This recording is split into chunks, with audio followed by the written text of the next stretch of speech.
All right. Welcome to Microsoft Monthly for February. And the topic for this month is quantum computing. All right. Is there anyone who knows anything about quantum computing here? Anyone who has dabbled in it, tried a few projects in it, or anything?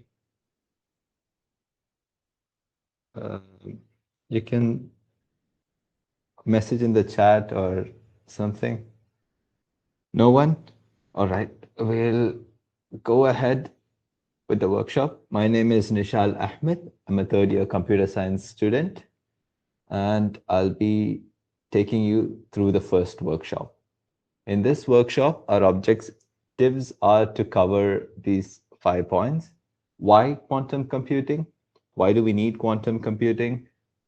To understand what exactly are qubits, quantum bits, grabs ideas of superposition, entanglement, and interference. Uh, we'll also see about quantum gates and all that. Also, at the end of the workshop, I will send you a link for a Google Colab in which you can run a quantum circuit on a simulator. So, yeah, we won't be going much into depth into the physics of anything. We'll just stick to quantum information and we'll try to abstract as much as we can. But majority of this workshop will be just today's workshop will be theoretical with a bit of practical at the end. Because if I just jump directly into practical, you won't understand what is going on. You'll just be running code without really understanding what it is. All right. So why quantum? So let's start with a bit of history. So Hilbert, this guy called Hilbert in 1928, he proposed a problem whether there exists a general algorithm a mathematician can follow, which would let him figure out whether any given mathematical statement is provable. So if you read this out, it sounds very abstract. So what he means by this is back in the day, there was no proper computer to solve mathematical problems. Compute, what do you mean by a computer? That if you ask someone in 1920 or in that time period what a computer is, they'll probably point you to a mathematician and say, oh, yeah, this guy can solve problems. He can compute the solution for certain problems. And that's a computer. So there is no proper one algorithm for every problem, all right, to see if the problem is provable. And this problem was approached by several mathematicians. And one of the famous mathematicians who tried to approach this problem is, his name was Alan Turing. Does anyone know about Alan Turing? Uh, Okay, you can speak up or you can type in chat from the imitation game. Yeah. Uh, all right. So Alan Turing, uh, he's the one who defined the Turing machine, which is the basis for all the computing devices we have now. Um, he has other contributions as well, but the main contribution he's known for and is renowned for is the Turing machine, which you all would have learned during TOC if you are a third year, or you would have read somewhere in some article or something. All right. So that's the Turing machine. And all the computers we have now, all our smartphones, all the devices we have now are an approximation of a Turing machine. We don't have a Turing machine because Turing machine is completely theoretical and assumes we have infinite memory. But we don't, okay? But later on in 1985, this guy called David Deutsch, I think that pronunciation is wrong. He was like, mm, is there a single universal computing device which can efficiently simulate any other physical system?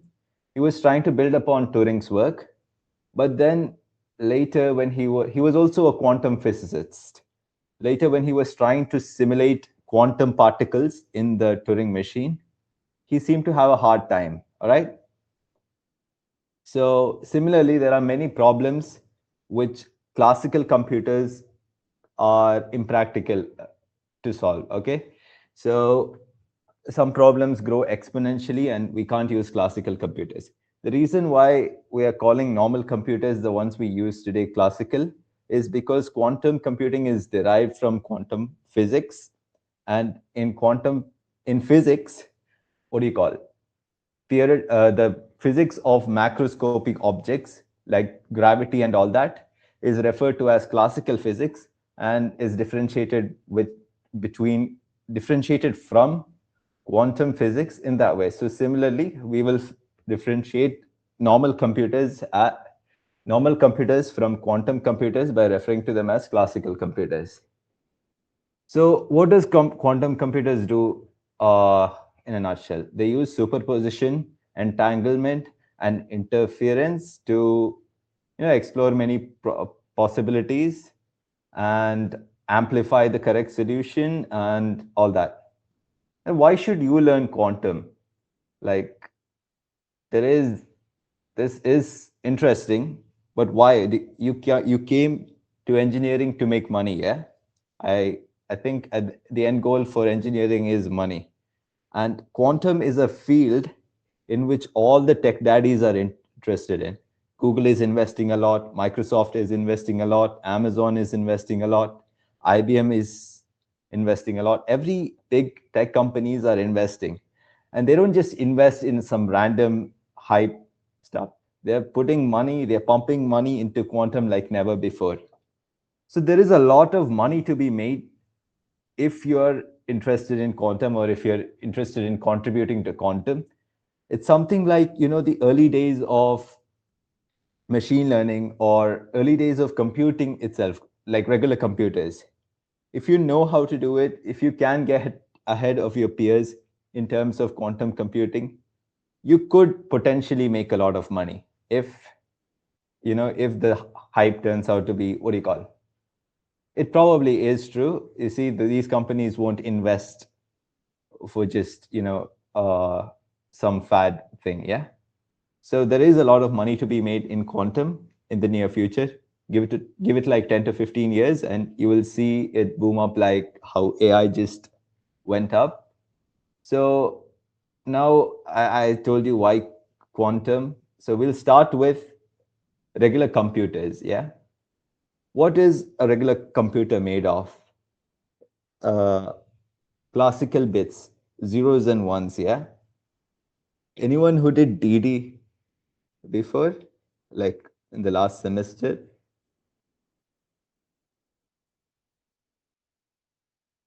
Okay. So classical bits are zeros and ones, and all the computers we have are all the computations which are done in our computers, in your in your smartphones and everything can be represented with classical bits, zeros and ones. It can be translated into it's at the end of the day, it's zeros and ones. But in quantum, we don't have just zeros and ones. We have something called quantum bits, qubits. I think someone told he has heard what qubits are before. Oh, okay. Somebody gave an answer for Alan Turing's question. Yeah, he was, I think he cracked Enigma. Yeah, he did do that. He's a really smart guy. All right. I'm sorry about that. Uh, all right. Does anyone know what qubits are? They exist in both states until the wave collapses. Qubits can be either 0, 1, or both. All right. Any other answers? I think, yeah, that is somewhat true. But thing is, there are many definitions for a quantum bit. Yeah, the spin stores the value. Yeah, that is also true. See, there are many definitions for a qubit, and different scientists agree on different definitions, and some are satisfied with their own definition. Yeah. So one is like it's both 1 and 0 at the same time, or both, which is a valid explanation. And it exists in both states until the wave collapses is also a valid explanation. It's all a valid explanation. Here are some examples of qubits. This is one by it's so at the end of the day, for quantum information, using IBM Qiskit or any other tools, we'll be using a general notation. A qubit will be represented as a row vector, as a no, as a column vector or a row vector, a row unit vector. So what is that? I'll explain in a bit. So these are some examples of qubits. 1 by root 2, 1 by root 2, 0, 1. This is ket 1. This is what you mean by it can be exist as 1 or 0. This is 0. This is 1. And this is exactly 0 and 1 at the same time. This is known as superposition, right? So a qubit has is a row vector, and it can be represented, it has two values, and it can be represented in a two-dimensional space. But if you look here, it's a 3D sphere. It looks like a 3D sphere. Why is that? Because these values, instead of 1 by root 2, we can also have imaginary numbers. And when you expand the graph with imaginary numbers, you get a three-dimensional space. And unit vectors means that the values in each column will, the squares of the values in each column will add up to 1. So it will at most reach the point, the radius 1. So you get a sphere, right? I think I'll go to the next slide so that we can understand it better. So the classical bit 0 can be mapped to ket 0. This is the standard basis vectors of a one qubit system. So ket 0 is 0 with 1 at the index, 1 at the 0th row, and ket 1 is 1 at the first row. All right. So this is just matrices. If you've done linear algebra in first year, wait, I think there's a question. Can the value be negative? I'll get into that. The values can be negative. The thing is, the sum of squares of the amplitudes, that's what these are called. 0.6, 0.8 is called amplitudes. The sum of the squares of the amplitudes should always be equal to 1. All right. So this is ket 0 and this is ket 1. If you look at this sphere is used to represent a qubit states, a quantum state.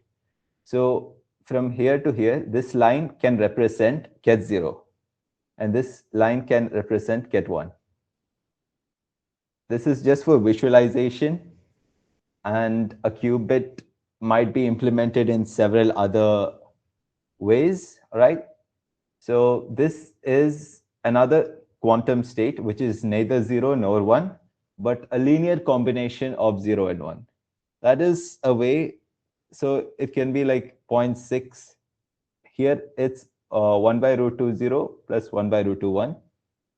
And here's a different state, which is 0.6 ket 0 plus 0.8 ket 1.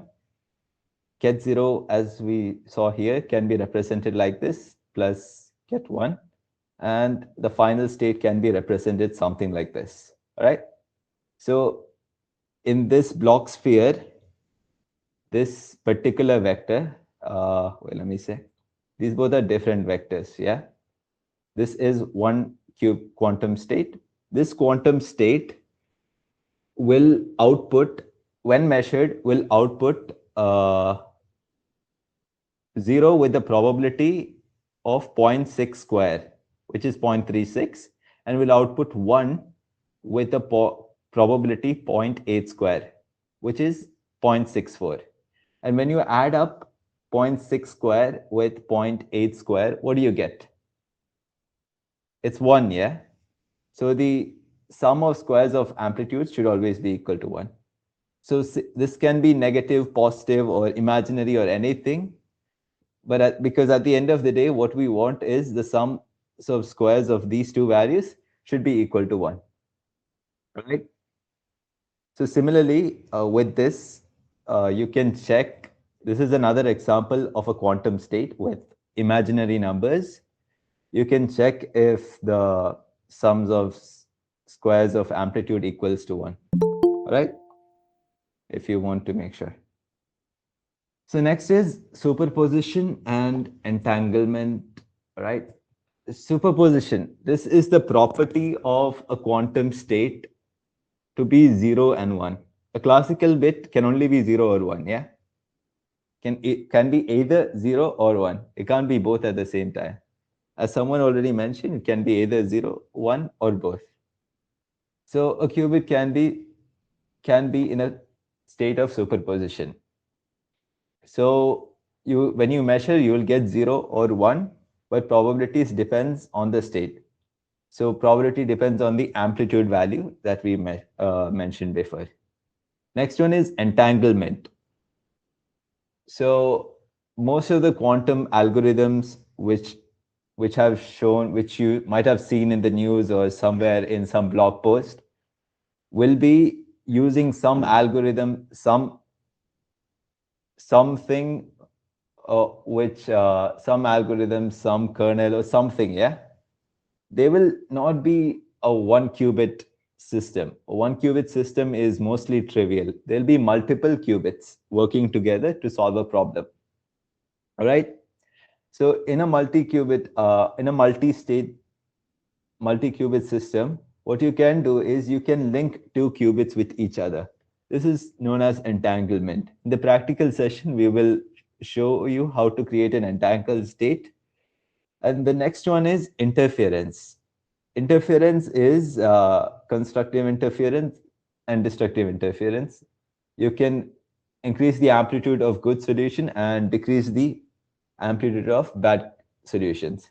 In the next week's lecture, you will learn how to implement Shaw's Grover's search algorithm, in which you will see this clearly and you'll gain more intuition on it.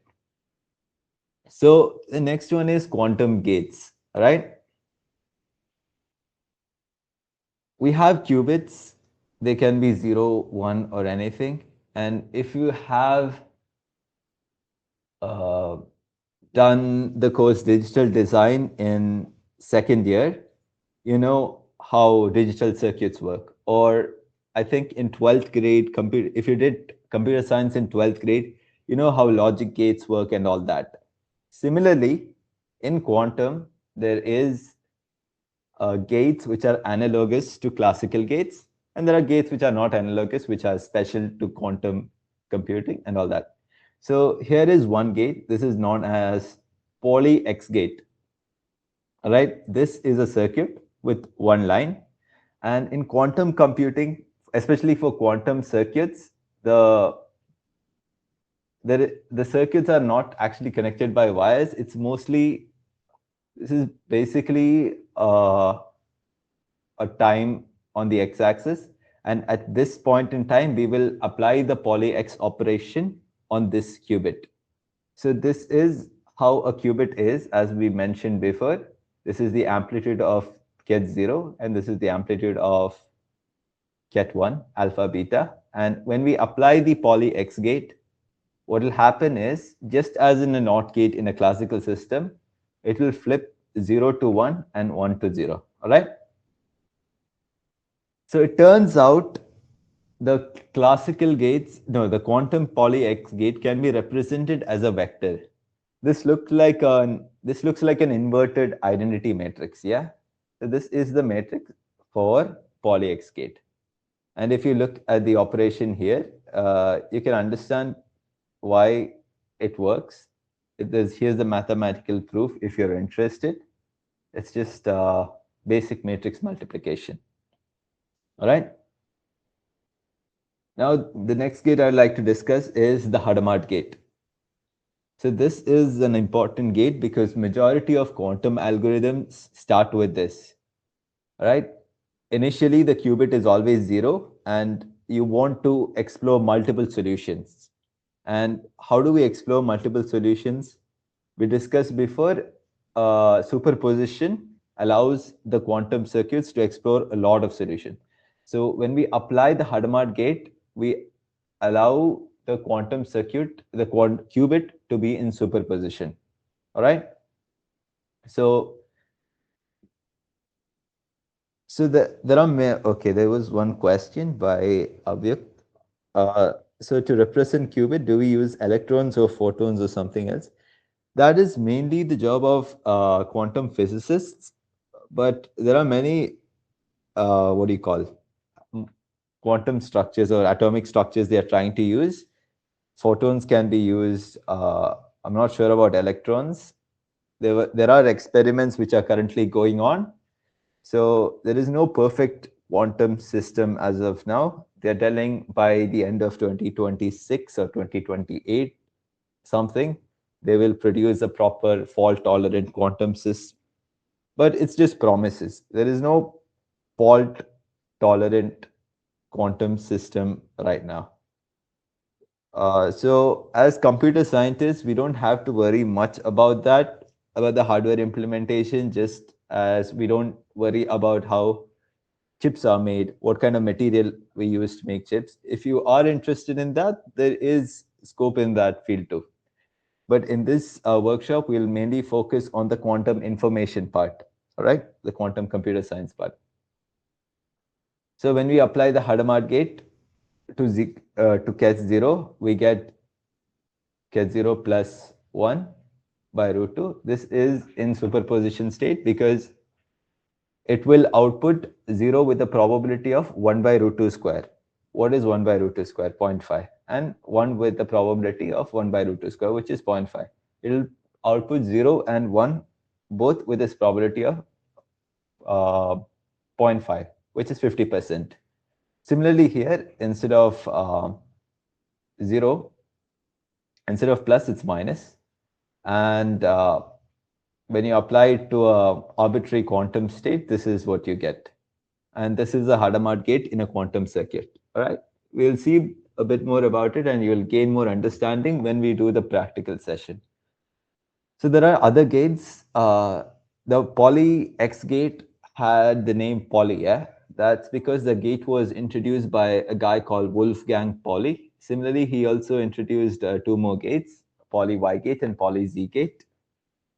You don't have to know much about it, other than the fact that poly Z gate is used for phase flipping, changing the spin values of something. All right. Also, one thing you have to know is that all these gates are unitary, which means that when you apply the gate twice, you get a straight line, which means that you can retrieve the initial quantum state by applying the same state. All right. So if you apply two Hadamard gates together, you will get a straight line, which essentially means that H into H conjugate Hadamard, the matrix, yeah, the matrix I initially mentioned.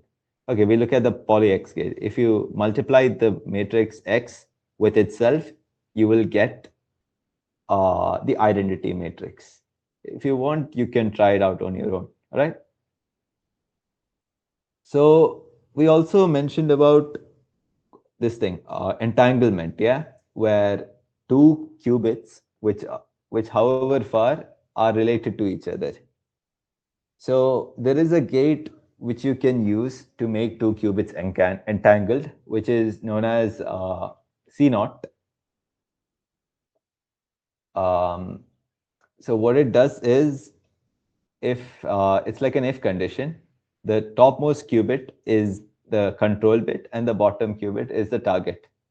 So if the top qubit is 0, do nothing to the target. So assume this is the topmost thing, topmost qubit, and this is the bottom qubit. If it's 0, do nothing to the qubit. This is before the C naught gate is applied, and this is the state of the qubits after the C naught gate is applied. So if it's 0, do nothing. If it's 1, flip the bit. C naught, yeah? You apply a naught transformation to it. And if it's 1 and 1, you flip this bit. All right? So when in the previous examples, we discussed one qubit system and equations for one qubit, yeah? And the standard basis states for one qubit was ket 0 and ket 1. But as I said, most of the practical use cases use more than one bit. And here is the standard basis states for a two qubit system. I think if you did any, I think you do this in computer science itself. These are the, what do you call, all the what do you call, all the binary values possible with a two-bit representation. And this is the standard basis states for a two qubit quantum system. And these are the, what do you call, amplitudes. And when once you square alpha square is the probability with which you will get 0, 0 as the classical output. Now, I might have mentioned this a lot in the previous slides. We'll talk about measuring a qubit, right? So assume this is the initial state and you apply the Hadamard gate and you measure. What do you get? In most cases, you probably won't know. It will be problem specific. But since we know the values of alpha and beta, what we can do is we can estimate the output here in this specific example. Majority of cases, you won't know what's going on. Majority of practical cases in which you use quantum computers, you won't know what will happen. You will give the quantum computer the problem, it will solve it, and it will give you the output. And from the output, you will decipher, oh yeah, this is the outcome. Also, yeah, it will give you the outcome 0 with, okay, this is a qubit representation. As I said before, it will give you the outcome 0 with probability alpha square. If this is the qubit you're measuring, it'll give you 0 with the probability alpha square and 1 with the probability beta square. All right. So in this particular example, if you know, I'll just go back. This is what you get when you apply the Hadamard gate with 1. All right. Get 0 minus 1, the whole divided by root 2 is what you get when you apply the Hadamard gate here. Hadamard gate to 0. No, Hadamard gate to 1. So if you know, if you listen properly, you might know Hadamard with Hadamard gives you identity. So if 1 was transformed into this using Hadamard, and again, and Hadamard comes, what will happen? The final qubit representation will be 1. We will see this in actually, we'll see this on a simulator in the practical implementation section. So now I will go through what do you call, an analogy, right? Why quantum part 2? So you want to cross this small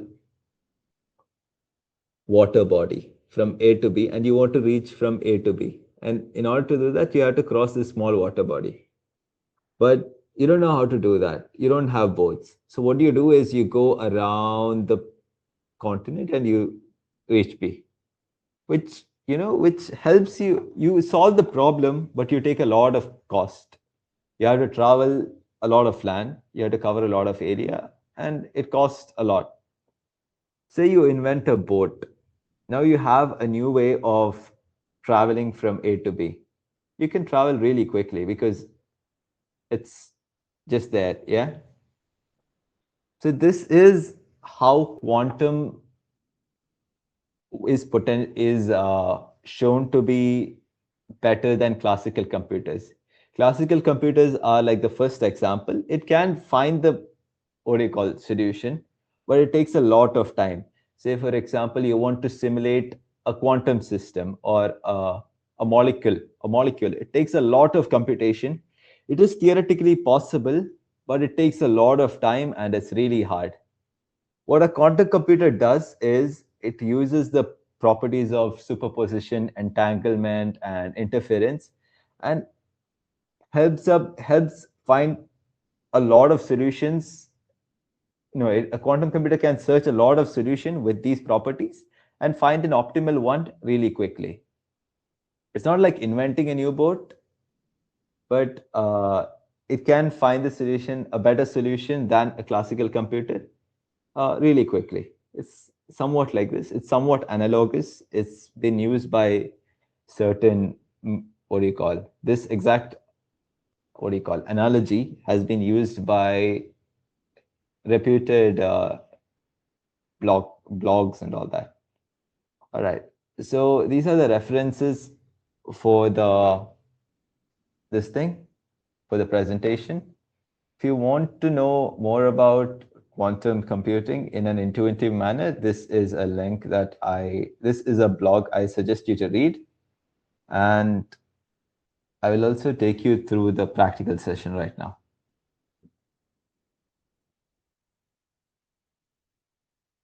Let me just share it.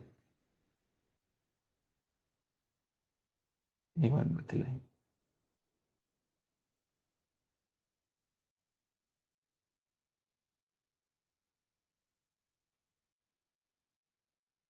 I have shared a collab link.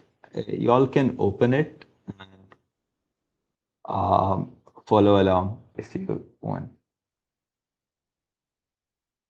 All right. I will start with this thing. You'll be greeted with this page. You have to install Qiskit because Collab does not come with Qiskit and pre-install. Nishal, are you sharing your collab screen? Oh, okay, it's not. Yeah. Okay, sorry. Let me just.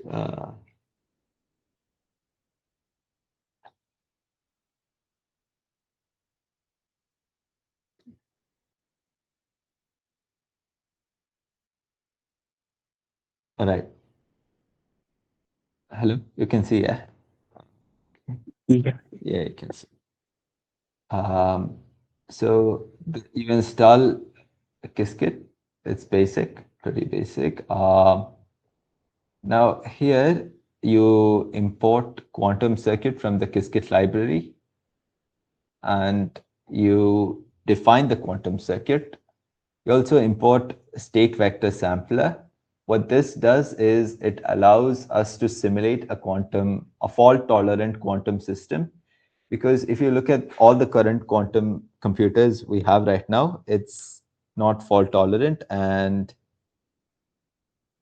did I pin the message? 1 second. Okay, it's pinned. If you look at the current quantum computers, none of them are fault tolerant and there will be noise and you won't and obviously you can't run it on your own system because your system is a regular classical computer and it costs a lot of money to maintain it. So this is the reason behind these two imports. And now we define the quantum circuit. So here we can define the number of bits, and here we'll apply the Hadamard gate to both the bits, and then we will measure. We apply Hadamard gate to both the bits and we measure. You can draw the circuit, visualize the circuit using qc.draw. And if you want to use a particular format, this is a format which I found appealing, you can use this. What exactly? Okay. So the Hadamard gate, as I said before, puts the qubits into superposition. It applies a matrix transformation, which if the qubit is 0, it converts it into this, and if the matrix if the qubit is 1, it converts it into this. I did not put the matrix matrix of the Hadamard gate because there is no point in looking at that in an introductory video. If you're really interested about it, you can go through the references and try to understand it a bit more with proofs and all that. It's mainly linear algebra work, the matrix multiplications you did in 12th grade and all that, right? So the Hadamard gate will put initially all the qubits are in ground state. What ground state means is ket 0, all right? So Q0 is in ket 0 and Q1 is in ket 0. So what Hadamard gate does is, so this the qubit will be 0, 0. And if you measure without, let me comment the Hadamard gate out. So it'll be 0, 0. And let me measure the thing. Let me mesh. This is, where am I? All right, sorry. Um, this is the state vector sampler, the one I just told about. Also, every time we run a quantum circuit, we don't run it for once, yeah? Because at the end of the day, what it measures is the probability. Say, for example, there is a state which gives 0 with probability 50% and 1 with probability 50%. You'll get different outputs for every run. Here you'll get 0, 0 for every run because 0 and what do you call 0, 0 is the initial state and we are not applying any transformation to it.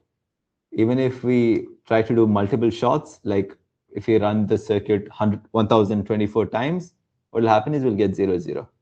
Now let me add the Hadamard gate. Hadamard gate allows us to put the circuit in superposition. Superposition at the end of the day means all the states will have equal probability of being true. So this is a 2-qubit system, and I'll try to run it for 0 shot. We will not get any meaningful result. So 1, 0 with probability 1 and 0, 1 with probability 1. This is for the same code. The output keeps on changing. Since the output of a quantum system is a probability distribution, running a quantum circuit for what do you call for one shot or something won't give you any meaningful result. So we'll run it for 1024 shots. So here you see all the standard basis vectors of a 2-qubit system in almost equal probability. And let me just plot it. This is just code for plotting it. It's around the same, yeah, 25%, 25%, 25%. So this is the quantum state I've mentioned in the what do you call PPT. So first, let's re-implement it in this thing, Qiskit. So first we have to get the starting quantum state. And how do we get that? All the quantum states in a quantum circuit starts from the ground state, 0. So this is get 0, get 0. And then we apply not gate to get 0 to get what? Get 1.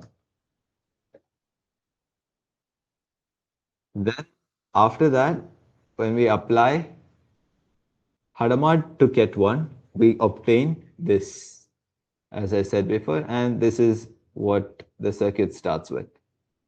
All right. And after this, we can add the other Hadamard gate as shown here and then measure. And what do we get? 1. All right. All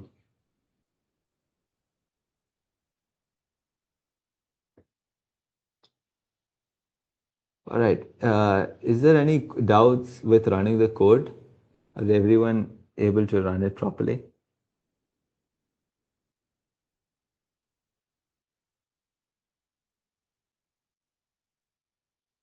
All right. So now what I want you to do is, you might have seen a 2-qubit system. Try changing the numbers here to 3. And try doing something like X gate is QC dot X, yeah? Try doing something like QC dot CX for C naught, and the source is the 0th qubit, and the target is the second qubit. Try doing something like that, and the circuit will be drawn in a different manner, and try measuring the output. Uh, Try playing around with Qiskit, and yeah, you will get interesting probability distributions, a bit different than what we got before. Uh, One other thing I forgot to put in this tutorial is the creation of Bell states. So I've talked about entanglement, and what entanglement really means is for more than one qubit, there's two qubits, there's a thing called Bell states. And the initialization of Bell state is a classical example, which is taught in like the first parts of quantum information courses. So I will also go through that in this tutorial. So I will create a Bell state. Bell state is an entangled quantum state. So I will mm, one of the qubit goes to a Hadamard gate, and the other one and is C naughted with the other one. This is a standard of procedure type thing for creation of Bell state. It was discovered by some mathematician or physicist, and after this, you will obtain a Bell state. See, instead of getting the standard basis vectors, you get 0, 0, and 1, 1. Right?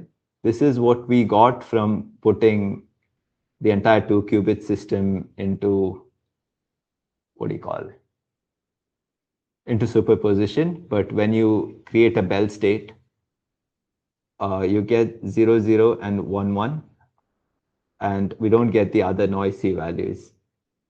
Similarly, there are methods for creating other Bell states, other entangled states, and these entangled states will be used for various applications, which you will see in the upcoming workshops. All right. I also wanted to introduce a few more resources. One second, yeah. Let me just get them.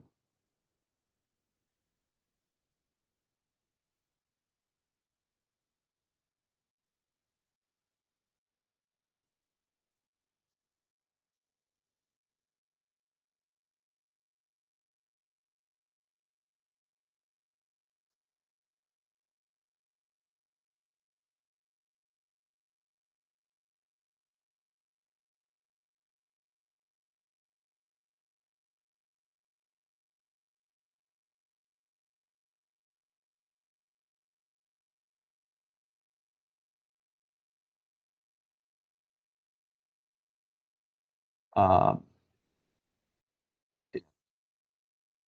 so first one is the Qiskit course itself. I think you can see my entire screen, yeah. The Qiskit course itself, what they have is Qiskit has an advocate system which allows you to move up in tiers, and they allow you to do that by taking their own courses. For some of them are for free. So if you want to, what do you call, get into quantum computing and try to reap the benefits most, I recommend you take the quantum information course by Qiskit, by IBM, and you will learn the basics of quantum computing. You will dive much deeper into what I've just introduced you to.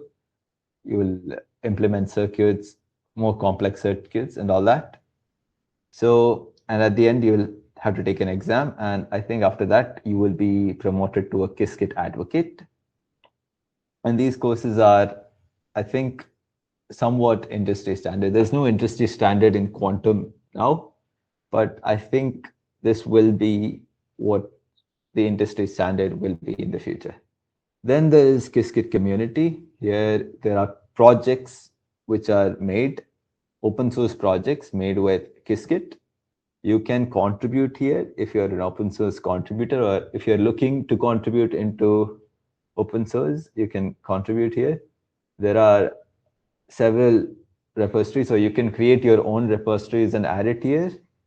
Because since quantum is a new field, there is, what do you call, the barrier to entry is kind of low, and you can, try to put your luck, and you can resume max with this. And another resource I found helpful is this. This does not go into much quantum computing coding part. It just discusses the theoretical part and the evolution of quantum computing and all that. I mentioned all of this in my presentation. So if you're interested, please check it out. Uh, that's it for the workshop, guys. Any questions?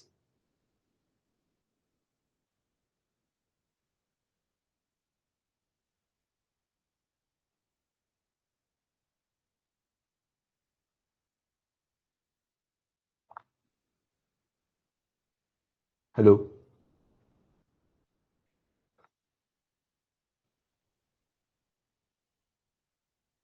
Will we require a lot of knowledge to make contributions to the open source? The thing is, you don't, I'm not sure because I've not made yet. I'm just giving you these things. I'm just giving you, what do you call, things I would have done. I'm also just getting into quantum computing. And from what I've heard, if you're really locked in with quantum, you can try to see issues, or you can join Q&A panels, or you can join projects and just contribute there, or you can upload your own projects. Most of the quantum research is also a bit they call not that complex. It's just trying to encode a classical problem into quantum, and trying to find some way to implement some quantum bits into it, then trying to get the solution. And they get some solution, and they be like, oh, there is potential here. You can also try to read papers and all that, because for some reason people think if you put the word quantum before something, it's a lot more complex and a lot more cooler. Not exactly the case, but that's how the field is right now. So you can push your luck, you can research, you can learn. There is sufficient resources on the web, and a lot of people are not utilizing it. You can be the early bird, yeah. Are there any other questions?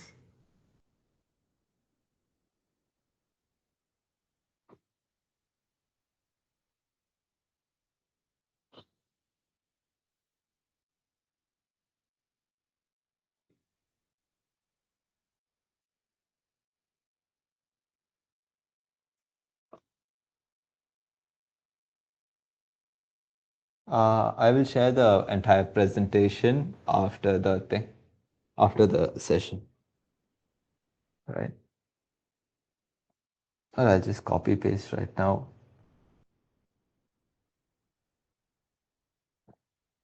Okay. Uh,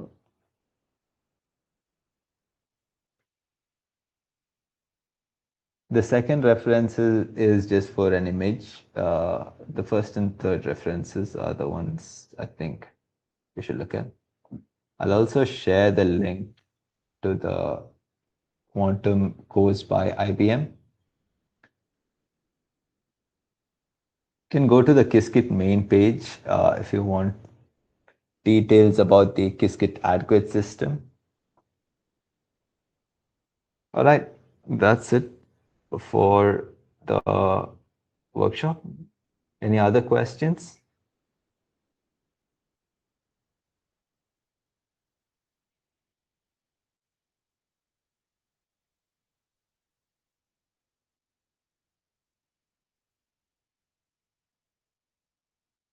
Oh, all right. So I'm so sorry I forgot to mention this. The workshop plan is this. It was an introductory workshop. I hope you all understood what a qubit is, uh, some basic understanding of what entanglement, superposition, and interference is. You don't have to know much in depth about it, and you have some idea on how to do matrix multiplications and all that. So to the next week's session would be focusing on some of the potential speed ups quantum computing has shown. So the one of the best when you ask someone about quantum computing, one of the algorithms which get mentioned a lot is Shor's algorithm or Grover's algorithm, Grover's search algorithm.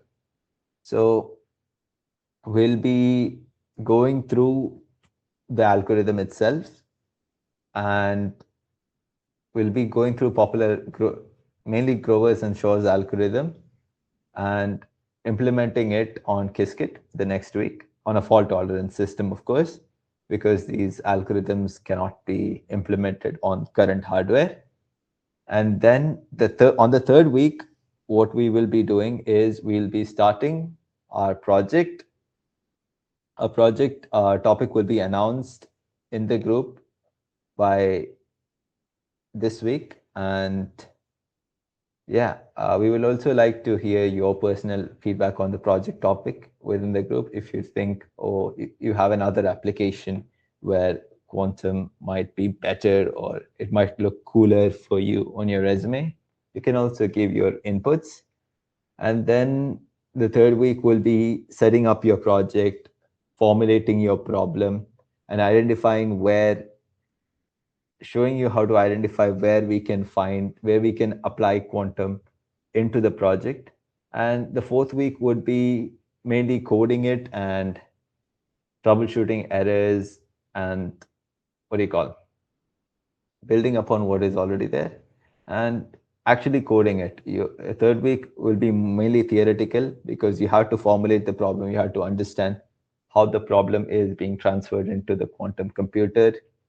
This will be mainly mathematics. And at the fourth workshop, ideally, hopefully, if we are lucky, because the Qiskit framework is a bit unstable on working with actual hardware, we will try to run a small algorithm on the quantum hardware, which we have developed ourselves throughout the course of this workshop. All right, that's it. Any other questions? So at the end of the workshop, you will have a project which uses an actual quantum computer if we are lucky, because the Qiskit framework is a bit iffy at the moment. They have a lot of new updates, and the framework and the documentation is not matching up. So we will have a simulated project, which is a proper project on a simulated environment, which is what majority of papers give as proofs and all that. But if you're lucky, be deploying, we will be putting our algorithm or we will be putting a circuit on actual hardware and seeing how it differs and how our algorithm solves the problem. So is there any other questions or any other suggestions? Please give.